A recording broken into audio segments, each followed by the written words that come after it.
If you're in the process of buying your next home and you're wondering what are some of the things that I should not be doing before I move into my next home, this video is for you. In this video, I'm going to break down the top 5 things that you should not be doing before you move into your next home, as it can get between you and your next home purchase. We oftentimes do talk a lot about, things that you should be doing as a buyer before you move into your next home, such as, getting pre-approval for mortgage, saving for down payment, determining your budget. Well, all those things are definitely important, but we oftentimes do overlook things that you should not be doing as well. So this video, that's what I'm going to cover in this video. And if you do stick around until the end, I'll also share with you one of the most common reasons as shared by the lenders from the bank and the broker as to why many deals actually fall through the cracks when it's in a real estate transaction. So you definitely don't want to miss out, and let's get right after it.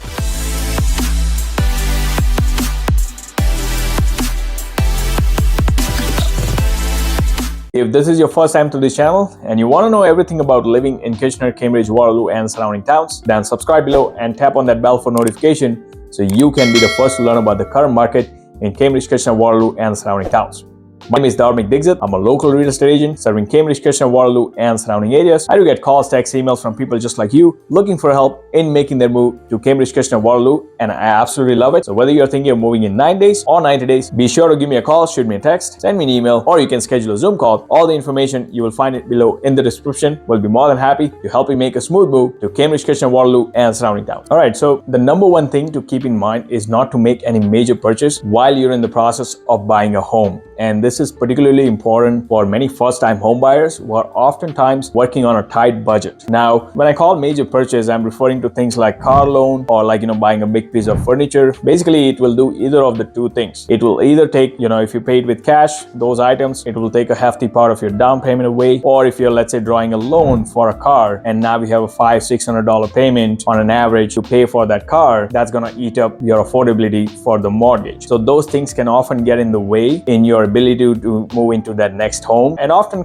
make it difficult for you to qualify for that next home purchase mortgage, right? I'll give you my example. When I was actually looking for my first home, we actually did buy a car a year before we planned to buy a home. What ended up happening is we had this $40,000 car loan with a monthly payment of around $500 at that time, and being a first-time home buyer on a budget, I still had to put more down payment than I had budgeted for. So that definitely makes things a bit tricky and difficult for many first-time home buyers. Already with the way market is, many first-time home buyers often have to stretch beyond their budget when they started, and having an additional loan, and on the top of that, going through something like this will only make things difficult for you. So if you can, definitely try to avoid that. All right, here's my number 2 is to avoid changing jobs while you're in the middle of a real estate transaction. And this is especially important. Let's say if that income from the current job has been factored in to qualify you for that mortgage. Now that's different. Let's say if you're husband and wife and only one income is sufficient enough to qualify for that whole big mortgage, well, good for you. And I know it's very few and far apart, but if you are a household where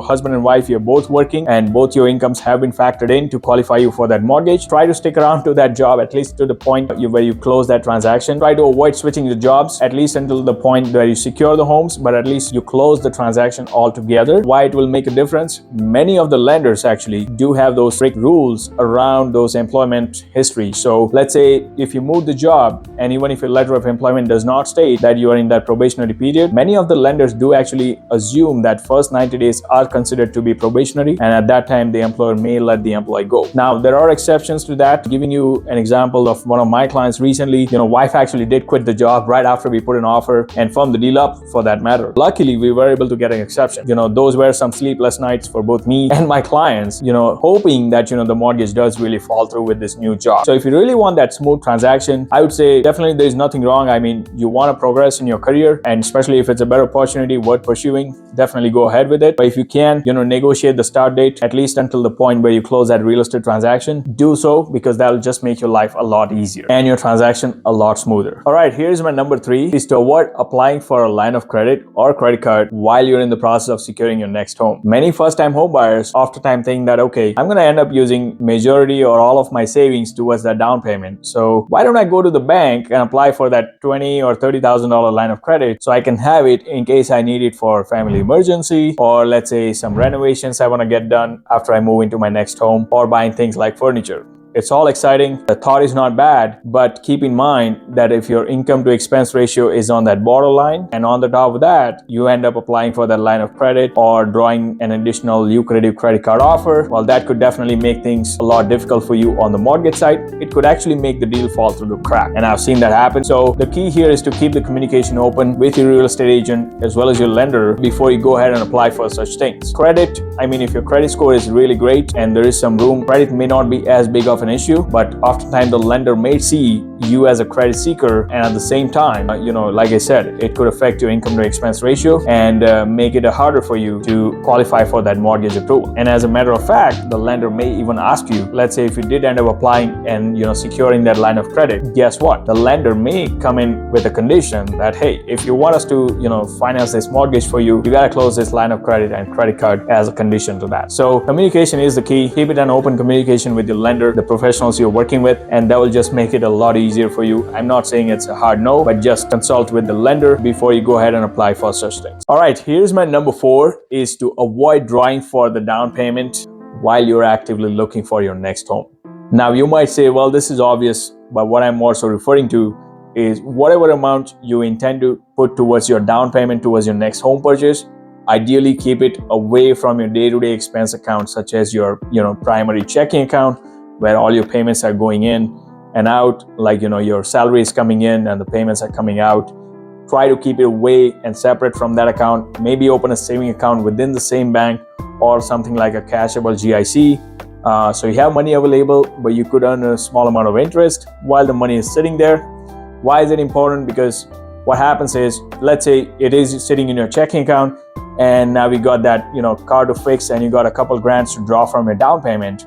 What could end up happening is when you go apply for the mortgage with the lender, they will say, well, the money has not been sitting in the same account for 90 days.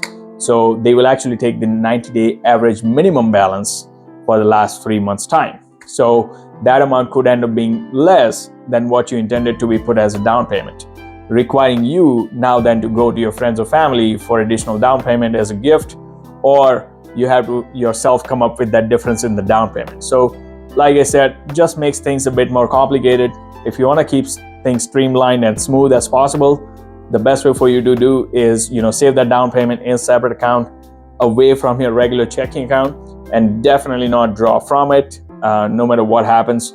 And if you do have to end up drawing on it, always consult with your lender first, just to see what are the implications of that. And the final thing you want to avoid doing is to end up closing your old credit accounts unless the lender has specifically asked you to close an account. Why is this important? Now, this might seem a little bit confusing to some of you based on what I stated earlier, some of the things, but I'll explain to you why is it important. We'll take an example. Let's say you have a total credit that's available to you is $50,000, and out of that, you only use $10,000 of credit. So now your usage ratio is at 20%. What happens is, let's say you end up saying, okay, there is a credit account for a credit card I no longer use from my previous bank. Why don't I end up closing it? And you go ahead and say, this is a great thing. My lender will be happy with it, and let me go ahead and close it. Now what happens is, now you have $40,000 credit available and you have used $10,000 of it. So your usage ratio actually goes up to 25% from 20%.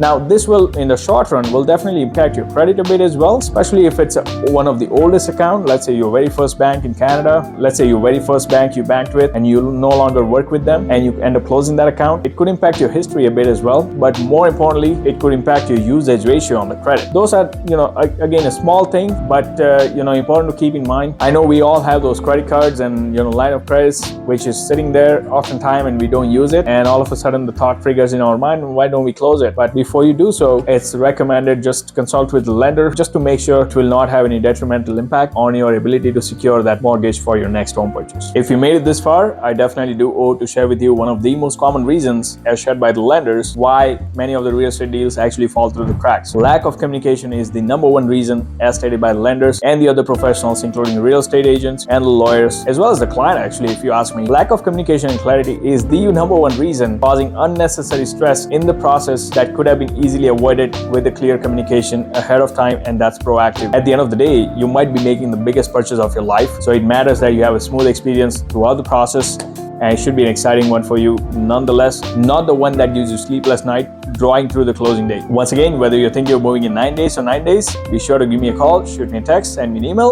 or schedule a Zoom call. All the information you will find below in the description. We'll be more than happy to help you make a smooth move to Cambridge, Kitchener-Waterloo, and surrounding towns. Until next time, well, I do hope to show you around town.